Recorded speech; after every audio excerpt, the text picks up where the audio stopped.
Бирок деген могу скорый эмнеге скорый? Скорый.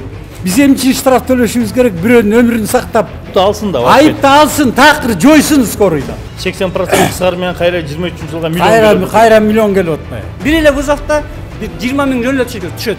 Бирөөнү бир туугандан салып койсоң, жаныңда келаткан айдабайсың тезирээк деп кыйкырат бир артында отуруп. Дарыгер деле кыйкырат. Жок, дарыгер эмес, жанындагы балдар кыйкырат деп, байке айдабайсың тезирээк. А сен айтпайсың мен тиги камерага түшөм деп. Bir günde 600-700 mingге чейин чыгып кетет вызовдар. Врачтарга дагы кол салып атат, өзүңүздөр интернеттен көрүп аткансыздар. 12 мүнөттүн ичинде мен 28 миң штрафты моюнга салам. Аэропорт Манастан больницаларга ташып келатып, больнойлорду, раненыйларды тезеп. 20-дан 30 миңден штраф келди.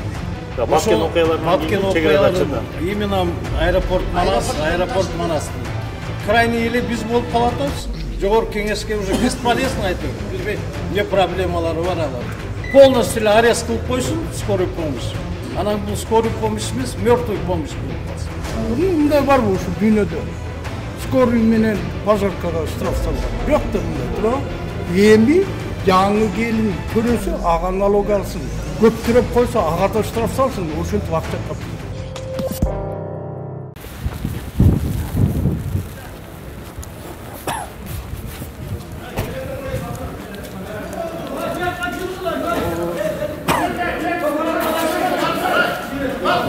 Assalamualaikum de.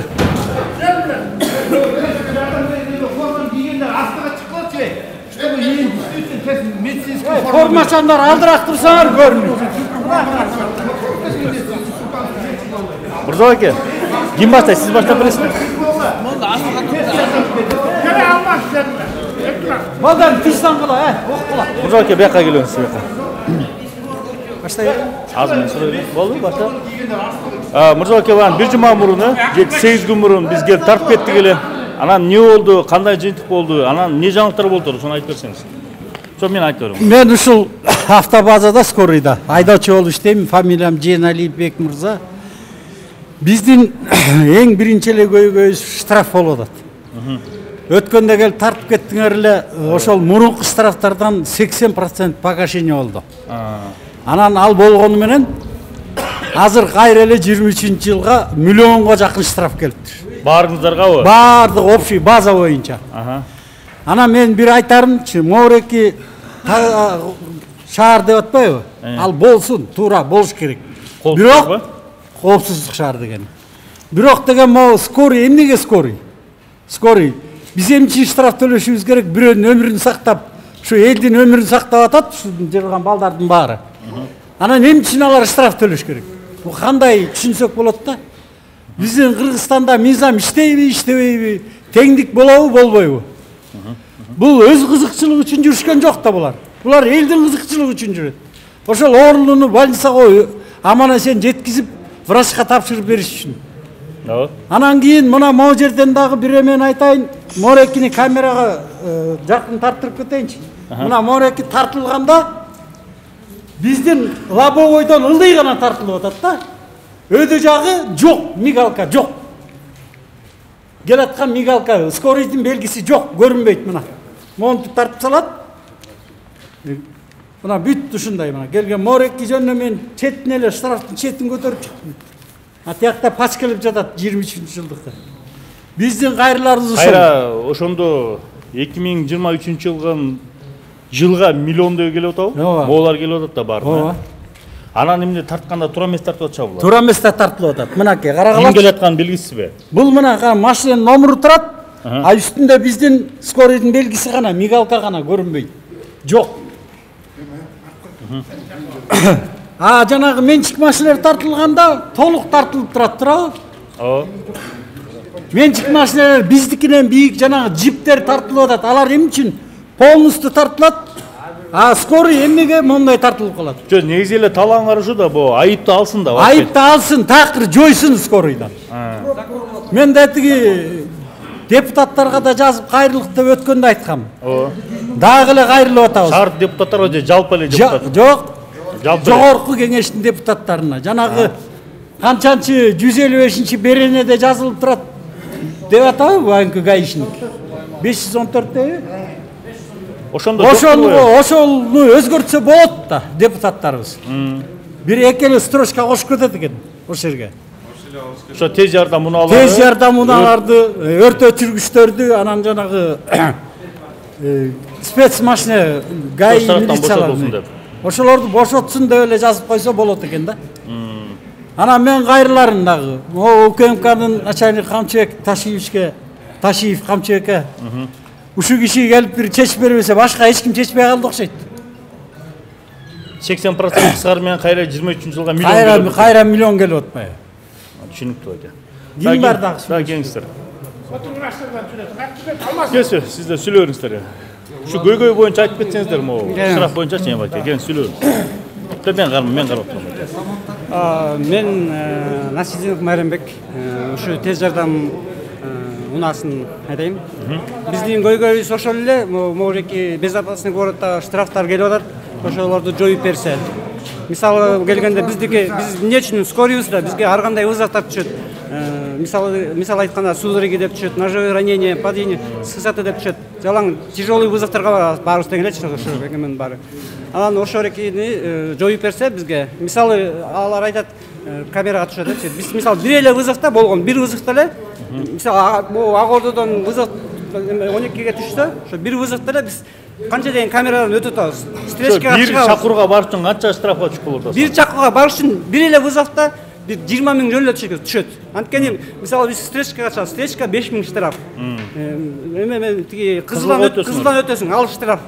Ошону бир вызовто эле 20 000ге штраф түшөт. А бир айда деген биз канча өтүп кетебиз. Ошонун баарын жоюп берсе деп айлыгыңыздар. Айлыгыбыз 20-25 000ге чейин барат. Бир күндөгү эле чакыруудан түшкөн айыппул турбайбы? Ошондо айлыгы сандан көп эметип атпайбы? Тиги штраф көп болуп кетип атат. Ошону бизге жоюп берсе деген эле көйгөй да. Баарыбыз чогулуп атканыбыз ошол болот. Дагы ким кошчу? Рахмат. Байка мындай ортого отуруп коюңуз. Эми биенден эл болсун да элек жок дейт. Элдер дагы жана тамакиге анмунууга түшүп атат дейт. Азыр эми техниканын жетишкендиги бар. GPS турат. Бирок жакка айдасаң, сразу наркостан айтат, каяка баратасыз деп. Анан эми вообще эле жок кылып койсо, же болбосо спецмашиналерге өзүнчө линия жолду жасап коюп, анан штрафты жасай берсин, пожалуйста, биз жок дебейбиз. Анан чакырууга баратканда эле бүт штраф. Биздики азыр чакырууга баратабыз же салып алып, больнойду салып алып, больницага бараткан болобуз. Андан башка эч жакка чыга албайсың, азыр GPS турат ар бир машинеде. Эч кандай эме жок. Анан айлыгыбыз боюнча алы жетишпейт негизи эле. 15-20 000. Анан штрафын төлөсө 100 000ден айлык төлөп койсун, пожалуйста, штрафын жасай берсин. Анан эчтеке деп айта албайм. Кестер аке. Ошо айта бериңиздер эми четинен. Элдин көйгөйү ушул эле биздики. Бул автобаза боюнчачы. Кээ бирөө мына кардиологический бар, инсультный бар, реанимационный бар, ар ким онун баары эле жөн жүрбөйбүз. Эл үчүн. Бирөөнү бир туугандарын салып койсоң, жаныңда келатканда айдабайсың тезирээк деп кыйкырат, например, артында отуруп. Дарыгер деле кыйкырат. Жок, дарыгер эмес, жанындагы балдар кыйкырат деп, байке айдабайсың тезирээк.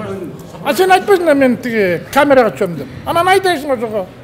Айдап алып барып жеткиресиң. Акырын айдасаң, сөңүмчагына артыңдагы балдары же туугандар отуруп алса. Бул скорый же эмне деп айтат да. Ошон үчүн биз дагы старать этебиз, эртерээк жеткиргенге тигини карабай. Кудайлап айдап барасың ошол жака дагычы. Встречка тияк биякты карап, ошого да жанталашып айдап жеткиргенге. Азыр жол тыгында көйүп кетпедиби? Көйүп кетти эми, азыр баары эле жакшы, Кудайга шүгүр, имандуу жол бере баштады. Жөндөн айтканда эмес. Серияныккан берет, жол берет. Жол берген менен камера тартып болот атпайбы, мына ошол болот атпайбы? Сизге канча штраф келтирип атат? Ой, мен санаганда толтурат, 23-дөн бери эле баягы пандемия убагынан бери көп. Чекеле миллиондорбу? Ошондой эле дем, ошол болуп кетти. Аны төлөп кутула албайбыз. Баары эле элдин баары эле ошол. Пандемия убагында билесиң, 23-дөн бери эле жүрөт. Мына канча 80% анын деле эчтеке болгон жок да. Мына азыркыга чейин да. Мына азыр карасаң даже ар бирибиздики бар да мына түшүп атканчы. Ошол бизди ушуну чечип берсе деп суранат элек да. Анан да эме суроо болуп атат да, жанакы 2-3 водитель айдайт турбайбы? Ооба, үчөөбүз айдайбыз. Анан штрафтар кандай келип атат ошолор? Үчөөбүзгө путевка менен да кимге келет, ошол күнү ким иштеди ал чаташпайт, ошол күнү эле таап алат да путевка менен. Ошо путевка менен таап алат. Чаташпайт. Бир күн мен иштейм, эртең бирөө иштейт. Ушундай. Ошол күнү сааттары менен эмелер менен келип атат. Анан жана айтып кетпедиби? Ылдый жагын эле тартып атпайбы? Өйдө мигалканы тартпайчы. Анан айтат тиги мигалканын ичинде отурасаң анан жылып кетип атат. Ал жок болот да ошолчу көйүнчөсү. Ылдый жагы номерун тартат. Гайын айткан уктуштар болбу анда? Мигалкасы жок келип өтүп атат, тиңдей деп Жок, комиссиядан мигалка менен эмне карап атат? Комиссиядан ошол күнү текшерип карап атышабы ошол? Чакырууга барган бекем, эмнеге барган экен деп. Эми ал айта албайм ал кандай болгонун биз. Бара электим да ошону дагычы.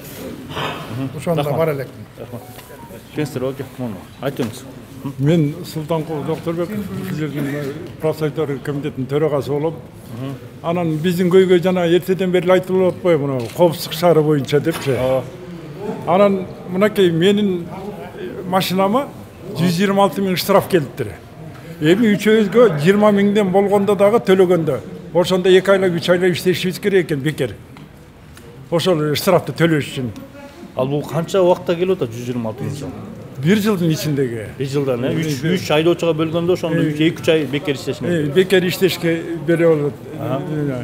Андан кийин мен муну силерден суранат элем. Өткөндө сиздер болуп гайдан жанагында бир иш болсо да, ошол жерден бир эле приметти көрсөтүп атат.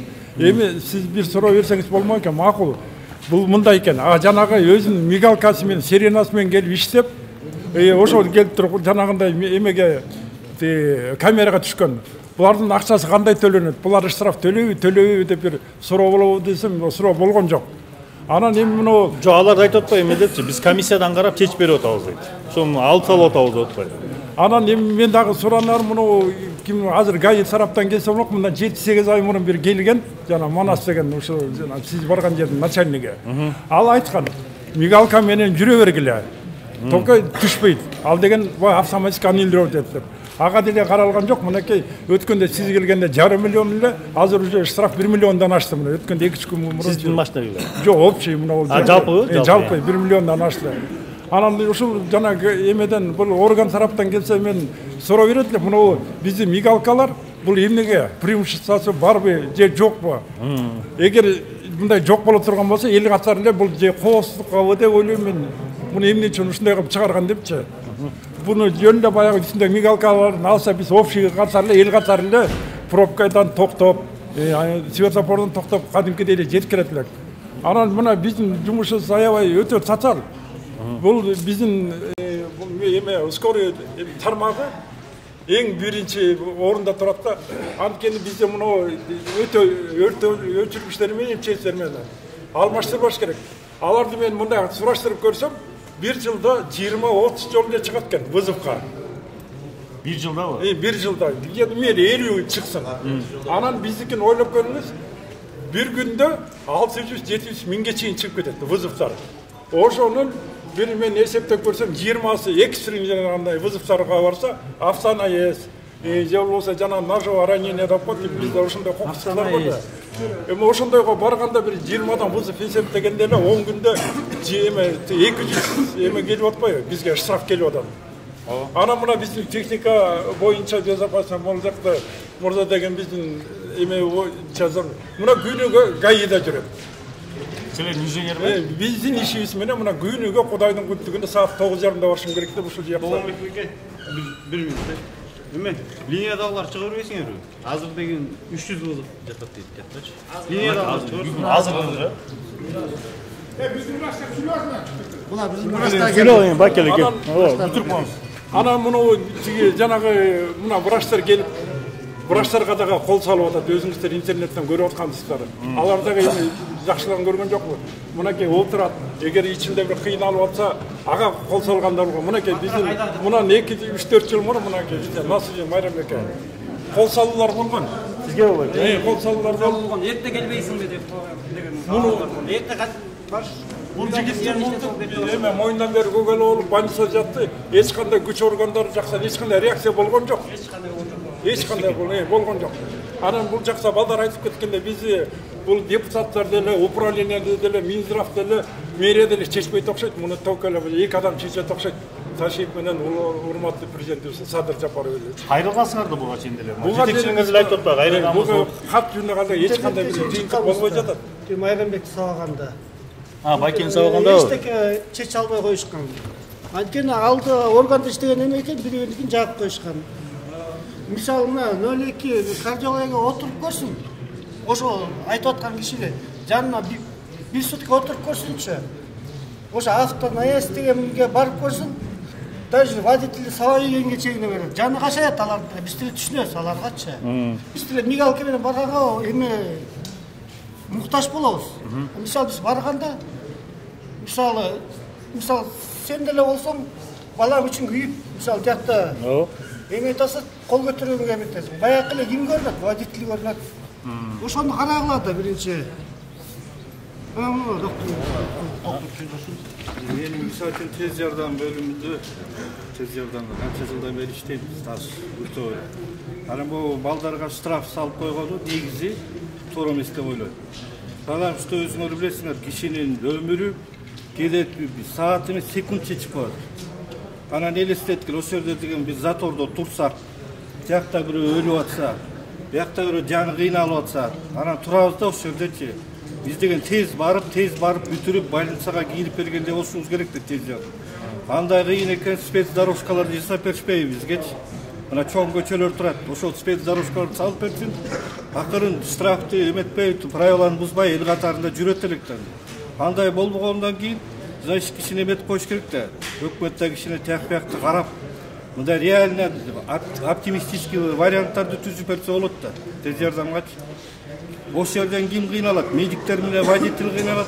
Ошол жерден керек болсо ошо кыйналып өлүп аткан кишилердин туугандары өлтүрүп да коет керек болсо.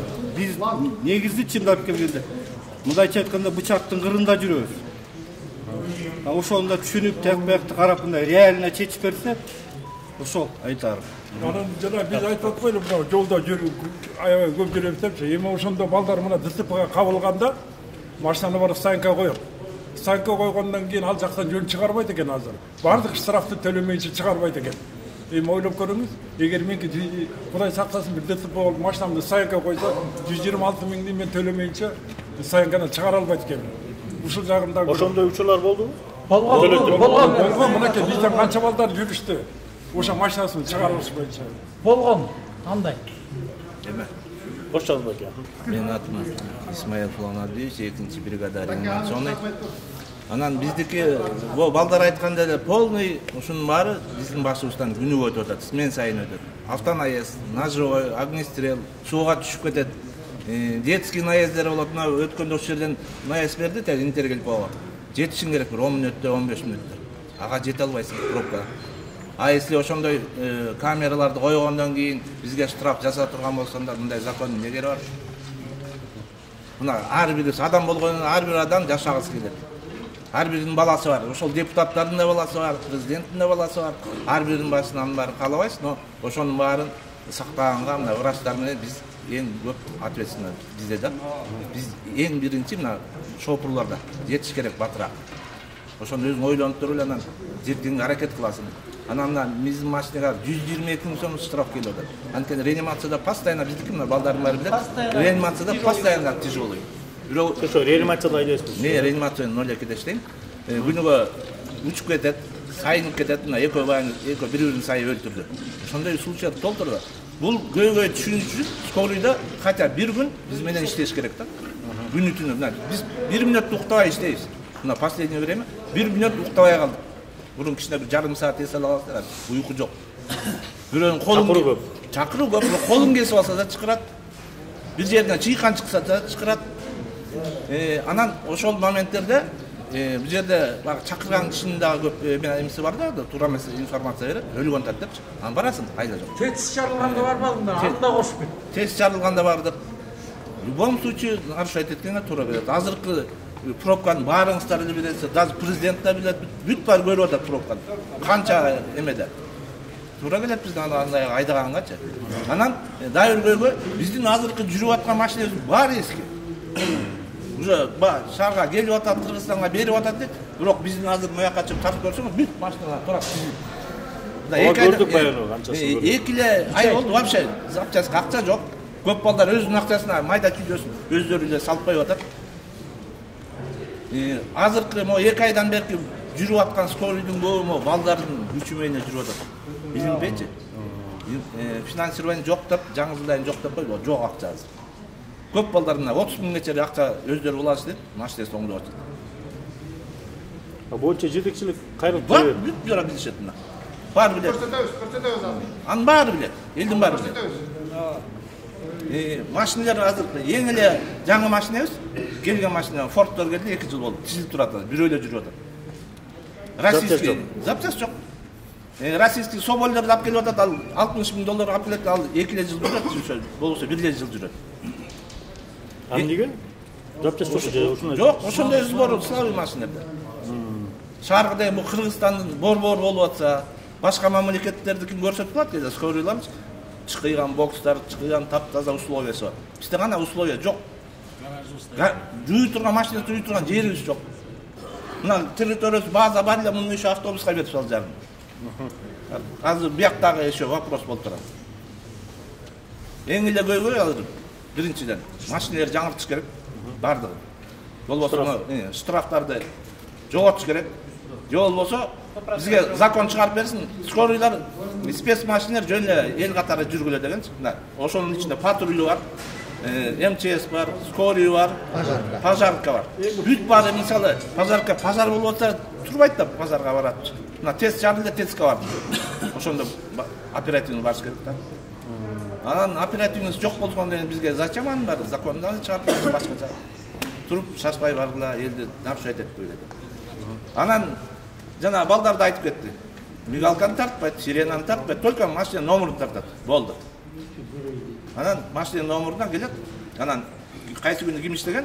Ошого келет. Мына биздин машинага 122 сом штраф келди. Анткени бизге реанимация постоянно ушундай жүрүп атабыз. Тартат машинени тартпайбы анда. Өткөндөгү айтып кетпедик беле, биздин бир бала ДТПга кабылып, ошонун моюнуна илип койду. 3800 деп, 3 миллион 800 деп. Ошо жигит келди, ошол сүйлөп койду. Ке баки айтып койсуз да.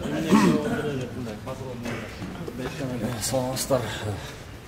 Ушу тез жардам кызматында 2010 жылдан бери иштейм. Анан ушу мен дагы ошо пандемия убагында срочный вызов түшүп, ошого шашып баратып ДТПга кабылгам да.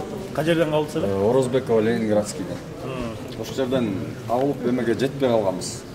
Сирена, мигалка бүт иштетип эле бараткан. Анан ал жерден ошо мени күнөөлөп коюшту да эмнегедир.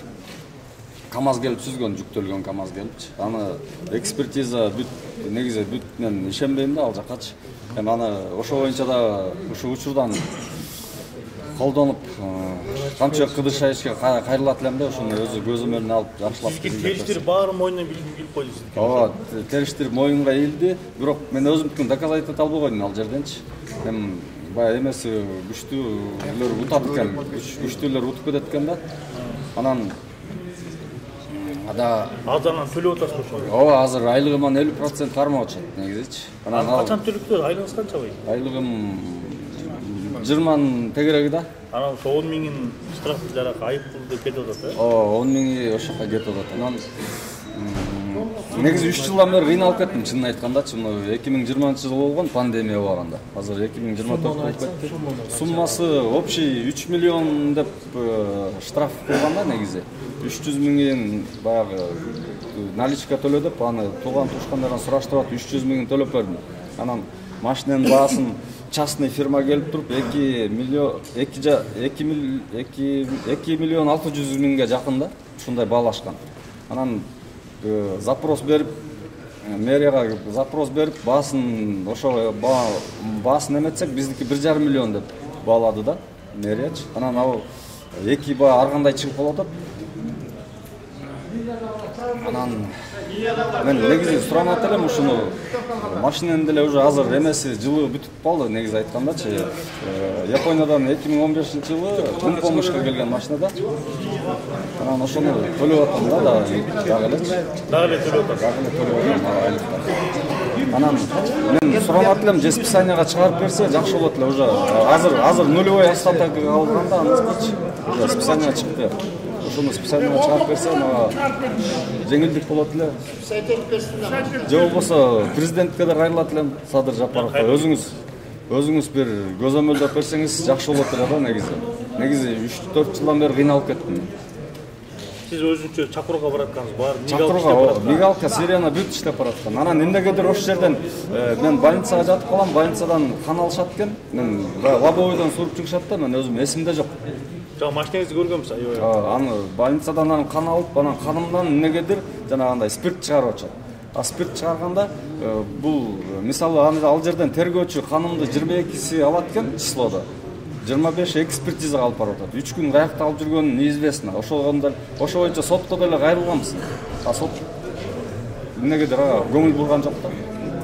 3 күн каякта алып жүрдү, ошол да вопрос да, чоң вопрос. Анан ошентип мойнума илип таштады. Канымда спирт бар экен деп. Мас болуп айдап. Страховой компания төлөмөк экен, страховой компания ошондой договордо бар экен. Спирт içimдик чыкса төлөнбөйт деген. Анан бүт мойнума элди да ошол кандан спирт чыгардык деп. Мен мойнума алган эмесмин, ичкен эмесмин. Мисалы, ичип мен жумушка чыксам, анда эмнеге автобаза мени жумушка чыгарат андачы. Нарколог анда чыгарбаш керек болчу да. Бул жерде соттун чечими дагы эне болду да. Туура эмес го деп ойлойм да. Кайсы сот карады, кайсы Свердловский Биринчи Свердловский караган, ошо Свердловский. Там ошо менен ошол. Да, Орчаны баге, келсин. Эне да биздин фельдшерде сүйлөп койсун ошо. Сиз бияктан эмне болуш ийсиз? Биз ошо фельдшер кардиологический бригадада иштейсиң. Бул бүгүнкү маселе боюнча айтканда, мисалы, башынан келгенде Бишкек боюнча минутасына вызов чыгат да. Ар бир минутасына чыгат. Ошого жетиш керек да, негизи тез жардам жетиш керек. Ошого жетиш керек. Анан бул жерде себеп болгон эле ушу водительдерибиздин көйгөй жарып аткан себеби ошону унутпай. Ар бир вызовко жетишпегендиктен булар тез айдаганга муктаж да. Айдаганга эме болушат да, муктаж болушат. Анткени ошол больныйга эртерээк барып жардам бериш керек. Антпесе биз 2 саатта турсак, вызовдарды бир күндүн саатына алышып жетишпейт. Ошондуктан тез айдаганга неме болушат да, муктаж болушат. Бул жерде карап көрсөк, бул байкелердин баары эле 10 жылдап иштеп келген байкелер да. Мисалы, буякта жаштар деле жок, водительдердичи, жаштар да жок. Бүт эле возрасттагы кишилер. Эми булар кетип калса деле ким келет?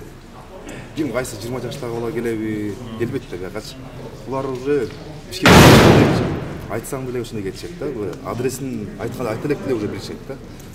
Анан буларда бизде айтып атпайбыз, көйгөй жаралып калат, айдаш керек депчи. Биз айда дегенге муктаж болобуз. Анткени биз больнойлор оор болот. Оор болгон себебинен ушундай пробкада, ушундай немеде туруп албайбыз да. Именно могу эртеңки, түштөн кийинки вызовдордо, именно час учурунда ошондойлордо булар айдаганга муктаж да. Эртерээк барып, эртерээк келет. Сизде штрафтан арыз салынат. Биз эми буяктагы байкелерди колдогонго деле эмес, колдойбуз. Анткени булардан бери канча жылдан бери иштеп жүрөбүз? 10 жылдан бери иштеп жүрөбүз. Кимиси мас болуп чыкканда көргөнбүз, Самат байке. Бул кишини мас болсо биз деле айдатпайбыз да. 3 киши салып эле мас кишини айдатмак. Мас киши эч ким айдабайт, бул киши делечи. Мас киши вообще айдабайт. Анан мунуку да чыккан туура эмес да. Анан ошо вызовко жетиш үчүн ар бир водитель деле айдайт, тез жардам беречи. Анан бул жерде себеп эмнеге штраф келип атат, эмнеге келип атат, ушуну караш керек да башынан. Карабаса буларга жардам бербесе ким жардам берет? Булар негизи өздөрү деле көп деле ушун чогулуп нааразы болгон деле эч ким деле жок.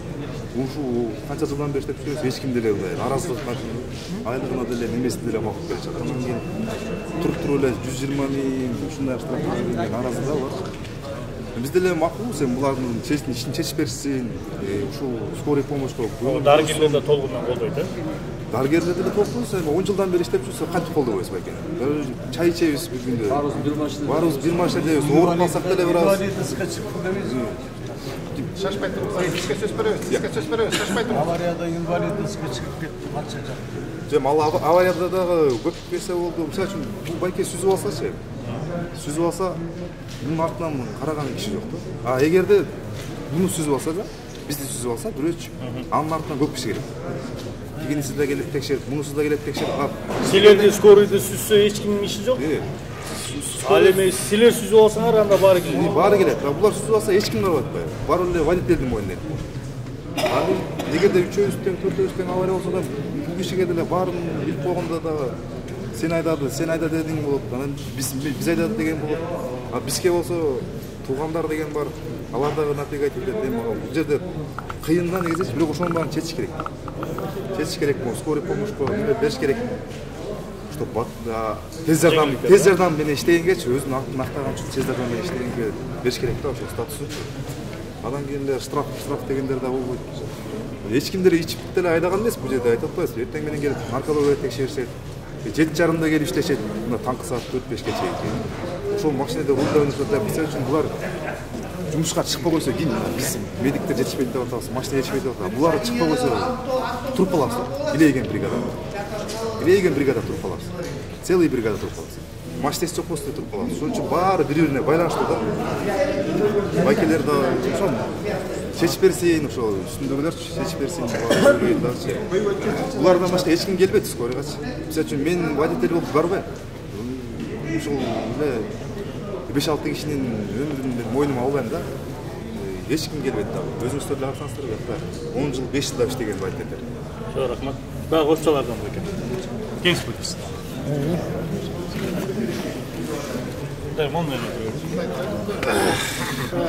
Ассаламу алейкум, кыргыз элим. Жалпы жаамат мына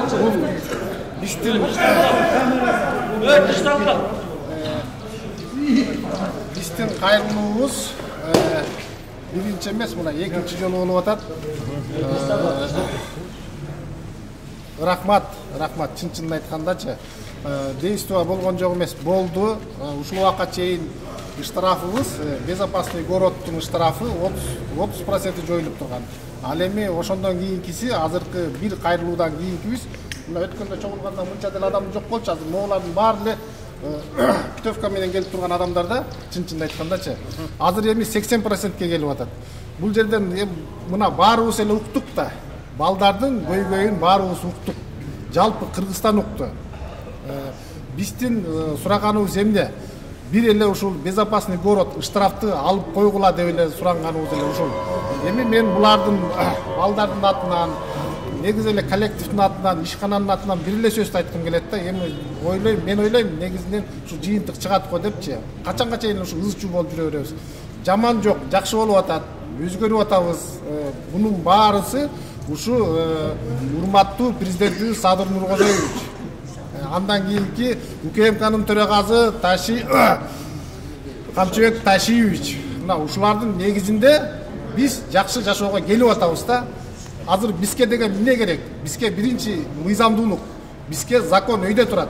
Мыйзам бизден өйдө турат. Мыйзамдан кийин гана биз. Дагы биз башка жакка чыккан жокпуз, башка нерсени кылган жокпуз. Биздин үнүбүздү, биздин үнүбүздү. Ушу бийликтеги гана адамдар угуш керек. Азыр деген кандай деп айтсам болот? Президенттүү башкаруу болуп атат. Ошон үчүн ушу президентке кайрылып атканыбыз ушул. Мына бир эле нерсени ошодо штрафталбады. Өткөндө деле айттык. Айлык жөнүндө эч кандай деле бир эми Кудайым буйруса болот балдар, айлык болот. Мына мен бир эле нерсени айтайын. Акжар деген новостройкабыз бар. Алтын казык деген мусор төккөн новостройкабыз бар. Калысордо деген новостройкабыз бар. Алардын өзү жок дегенде 22-23 километр турат шаарданчы. Ошол жердеги больнойду. Эми ар кандай больной түшөт да. Ошол жердеги аппендис боло турган болсо, жарылып кетчүдөй болсо. Эми мени менен врачтын иштеген айырмасы бар. Ал бөлөк. Ошол жердеги адамды алып 4-кор больницага барышыбыз керек. Шаар тиги бурчунан берки бурчуна. Башынан аягына барыш керек. Мына ошондой эми өзүңөр эсептеп көрүңүздөр. Келген деле Баятка, Щербакова келип такалабыз. Ал жерде бир камера. Андан кийин келип туруп Ленинградскиге такалабыз. Андан кийин келип туруп Жибек жолуна такалабыз. Андан кийин келип туруп Чүйгө такалабыз. Андан кийин келип Бөкөнбайга такалабыз. Андан кийин келип туруп эле тиги Чапайкага такалабыз. Алардын баардыгында камера бар да, өзүңөр билесиңер. Андан кийин келип туруп Некрасова, мына 7 вызовты, 7 камераны биз ашып кетсе 12-13 мүнөттө базып өтөбүз. 12-13 мүнөттө. Ошондо биз эмне деген реакцияда жүрөбүз, эмне деген нарушение жасайбыз. Ал жерде деген биринчиден встречкага чыгабыз. Мунун баардыгы манера болуп эсептелинет. Бул секунд сайын болот. Бул адамдын өмүрү. Мен өзүмдүн өмүрүмдү караган жокмун. Мен салонумда жаткан больнойдун өмүрүн карап атам. Себеп дегенде бүгүн мен болбосом, эртең күнү башка бирөө ал жерде болот. Башка бирөө ал жерде болот. Ошон үчүн биз рисковать этип айдайбыз, буга барабыз. Бул закон кааласа да, каалабаса да, кылбаса дагы буга биз буйнужунбуз. Биз муну аткарышыбыз керек. Себеп дегенде ал жерде деген жок дегенде эки бир тууганы турат, нааразычылыктар турат, айда. Бул ошондо деген бул встречканын нарушениясы 3000 сом эмес, бул 5000ден 7000ге чейин болот. Ошондо деген мен 7 эсептеп берсеңиз, ошо 10-15 мүнөттө өтөм деп атпайсызбы? Бир канча 7-8 камераны, ошону эсептесеңиз, ошо 15 мүнөттө канча штраф? Бизде бир 28000 камера моюнума салып кетем да. 12 мүнөттүн ичинде мен 28000 штрафты моюнума салам. 12 мүнөт. 12 мүнөттүн ичинде. Андан барып туруп анан биз уф деп токтойбуз дейм. Кантип биз ушул штрафка, эми бул нерсеге бул штрафка балдардын баардыгы кабыл болот. Жок дегенде бир 20 бала күнүнө кабыл болот да. Мына азыр келди, дагы бир жагдайда 23-жылдан мурункусу башка, андан кийинкиси пока келе элек. Эми бул жерде дагы бир жагдай бар да. Урматтуу Садыр Нуркожоевич, урматтуу УКМКнын төрагасы Камчыбек Кыдыршаевич, анан биз мына ушул убакка чейин мэра каржылачу, биз мэранын баласыбыз. Баласы болгонбуз. Ошол жактан эмгегибизди алып, ушул бойдон ушул убакка чейин үн катпай эле иштеп жүрдүк да.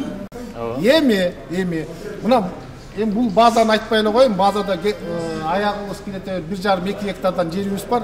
Даже ушул жерден бар талашып, ар жагы деген автобус өтүп кетти. Эки жагы тең. Дуорубуз болсо проходной болуп калды. Эми көйгөй көп да, биз ал көйгөйдө эле макулбуз да. Азыркы жагдайыбыз саламаттыкты сактоо Алымкадыр Бейшеналиев министрибиз. Мына ушул адамга өтүп атабыз. 3 айдан бери мен дагы көрсөтөм азыр могу жерде турганчы.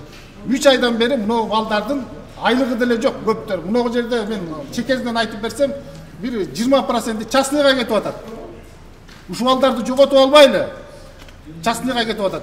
Себеп дегенде 3 айдан бери бизди караган адам жок. 3 айдан бери. Бүт бардык айтып атпайбы? Мен запчасты өзүм алдым, мындай болду, тигиндей болду, нааразычылык. Бизге урматтуу президентибиз Садыр Нуркожоев бизге жумуш керек. Булардын бардыгы иштей турган балдар иштейт. Бардыгыңар эле ускорый болуп иштей албайсыңар, кыргызстандыктар. Чынын айтканда, буга деген биринчиден көз курт болуш керек, экинчиден законду сен наизусть билишиң керек, ПДДны. Мына балдардын бардыгы эле тайке жер менен келип калган эмес, ушул ПДДдан өтүп, анан келген, законду билген балдар. Ошо основной эле көйгөйүбүз келип туруп эле ушул тиги штрафка төлөнүп атат да, кабылып атат да. Анан мен азыр дагы сөзүмдү унутуп калдым. Мэриядан өткөндөн кийин, Минздравка келгенден кийин, эмнеге 3 айдан бери ушул такталып бүтүлүк өтүп атсаңар?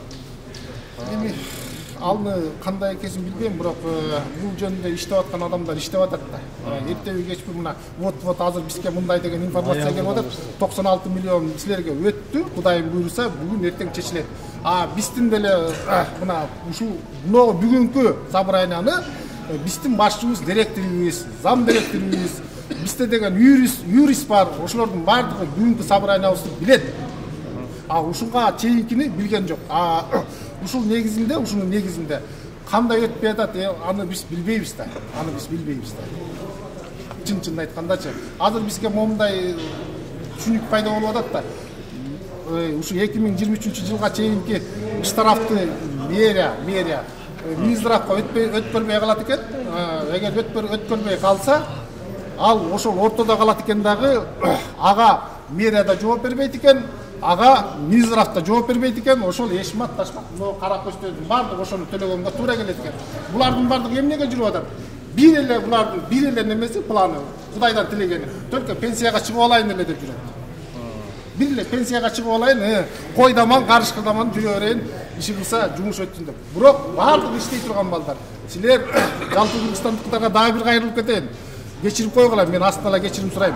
Муногу ускорыйда турган водительдердей болуп, каждыйыңар водитель болуп иштей албайсыңар. Булар деген рисковать этип, маневраны жасаш, мындайча айтканда көп нерсеге барып атат да, башын тозуп атат да. Биздин көйгөйдүн баарысы эле ушул эң главныйсы бизде деген баланча түгүнчөдөй деген алыспыз. Биз мыйзамга баш ийген балдарбыз, законопослушный балдарбыз. Биз үчүн мыйзам өйдө турат. Биздин ыштарафты эле полный анализ этип бергиле болду, ошол эле. Ыштарафты жокко чыгардылар. Ыштарафты эле жокко чыгардылар. Биз бу жерде баланча түгүнчө бирөөнүн кызыкчылыгы үчүн чыккан адамдар бар. Эми ошол законду чыгарып берсе, биз иштейбиз, бизге жумуш эле керек. Бизге только жумуш эле керек. Анан эми азыр ошо жалпы кыргызстандыктар үчүн жалпы могу биздин бийлик башында турган президентибиз Садыр Нуркожоевич, УКМКнын төрагасы Камчыбек Ташиев ушу көп жерде кайрылууңузду айтасыз да. Мага жолуккан бат эле деп айтасыз да. Бат эле жолуксаңар болот деп. Биз сизге жолуга албайт экенбиз. Мына ушул бүгүнкү күн менен эле жолугат экенбиз да. Ушул бүгүнкү күн менен эле жолугат экенбиз. Ушуну бир көзөмөлгө алып койсоңуз эле биздин проблемабыз чечилет. Болду. Биз элдик адамбыз. Вообще эле жокко чыгарып берсин. Бизге эл керек. Вообще эле жок. Эми баарыбыз сокурдун тилеген эки көз дейт. Биз жокко эле чыгарып берсин деп атабыз да. Эми азыр ушу жокко чыгарып берсе тегинче эле иштей берсеңиздер. Иштей беребиз. Эми азыр мына өзүбүздүн юристибиз бар. Ушунун баардыгын тастыктап тактап келип, ушул киши күрөшүп жүрөт. Ушул кишиге сөз берип коелу мына. Угуп коюп ушул деле сөзүнчө. Кесбеке бияка болсо. Бул тез жардам автобазанын юристисиз, э? Аты жөнүн Саламатсызбы. Иманалиев Намазбек Макешевич. 3-4 жылдан бери иштейм юрист болуп. Бул жагдай, проблема 3-4 жылдан бери болот. Просто анекдот болот. Ковидте пандемия учурда бир эле скорыйлар жүрдү. Дополнительно 40 машина бөлүнгөн, жеңил машиналар. Бүт ошолор штрафтар ошондон баштап эле келатат. Центр мониторинги барып ГАИге түшүндүрсөк, бизди прокуратура текшерип атат.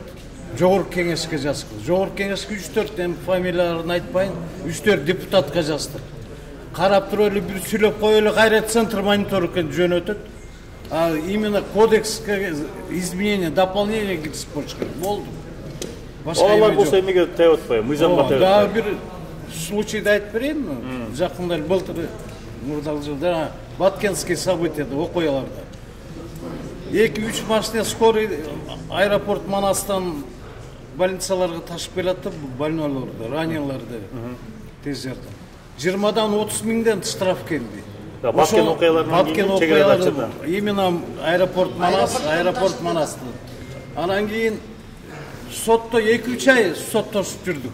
Октябрьский сот менен доказывать этип. Да түшүнүштү. Центр мониторинга биздин эмени узартып жөнөтүбүз. Центр мониторинг ошондон кийин снимать этти. Не десең эле прокуратура бизди текшерип атат. Биз чыгара албайбыз.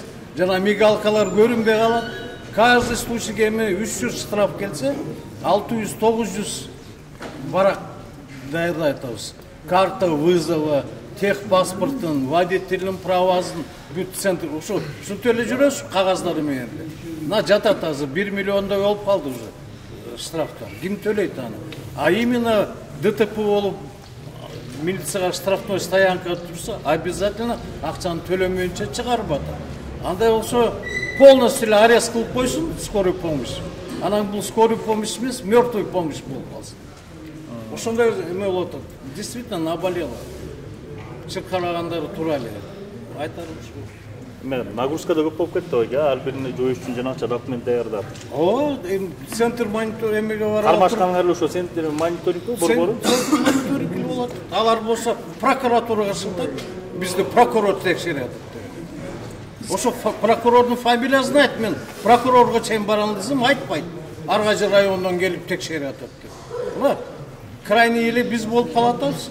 Жогорку кеңешке уже бесполезно айтып, билбей эмне проблемалары бар алар. Кайрылсаңар деле 1-2 жол көтөрүп коюп тынч болот ошо. 1-2 жолу сүйлөп койсот болду. Кайра эле центр мониторингке кетирип атат кал кагазды. Анын меңгери бар, биз деле центр мониторинг өзүбүз деле жазып атабыз. Бул изменение, дополнение кылыш керек кодекске. Алар айтып атпайбы, мыйзамды эгер тез жардам мундасына мыйзамды ала турган ошолор да, жогорку депутаттар. Ошо мыйзамга эле киргизип коюш керек. МЧС, пожарный, скорый помощьтарды фиксировать эткен күнү да аннулировать этиш керек. Жөнөтпөш керек бизге. Болгон эле ушул Анан азыр Мизграфка кетатабыз деп айтты, эми Кудай буйрса, машиналар деле келатат. Не скрывать деле. Келатат, буйрса оңолот жашоо. Ошо эмени алып койгола азыр көрсөтсөк, действительно пачкалап 3-4 киши отурабыз күнүгө. Сортировать этип. Действительно bir водительде 20-дан 30-тан штраф болуп калат. 100 миңден ашып кетет. А бала чакасын баганча штраф төлөйт. Болгон ошо. Түшүнүктүү болду го дейм, урматтуу. Баары түшүнүктүү болду окшойт. Мейли баке, келиңиз ошо эмет болсо анан жыйынтыктайлы. Кабыл алгандаргачы. Айткан. Дүйнөдө мындай жок. Депутаттарынабы? Дүйнөдө мындай жок. Бизде гений депутаттар ушул закон кабыл алган. Мындай барбы ушу дүйнөдө? Скорый менен пожаркага штраф салган. Жок да мындай, туурабы? Эми жаңы келин төрөсү ага налог алсын. Көптүрөп койсо ага да штраф салсын, ошентип акча тапсын. Ушуну айтып коеюн. Урматтуу көрүүчүлөр, мынакей тез жардам унааларын айдоочулардын көйгөйүн уктук. Бая биринчи чыгаргандан кийин 80% кыскардык, бирок ага карабастан 2023 жылга миллиондон ашык акча айып пул келгенин айтышууда. Абдан нааразы, кайрылган эле жогорку кеңештин депутаттары ошо мыйзамды өзгөртүп, дегиле ушул тез жардам унаасына башка өрт өчүргүчтөргө болгон айып пулдарды так эле жоюп салуусун суранып жатышат. Ушул көйгөйдү жогорку жактагылар угат деп ишенебиз биз дагы. Ушу менен бүгүнкү берүүбүздү жыйынтыктайбыз. Саламатта болуңуздар.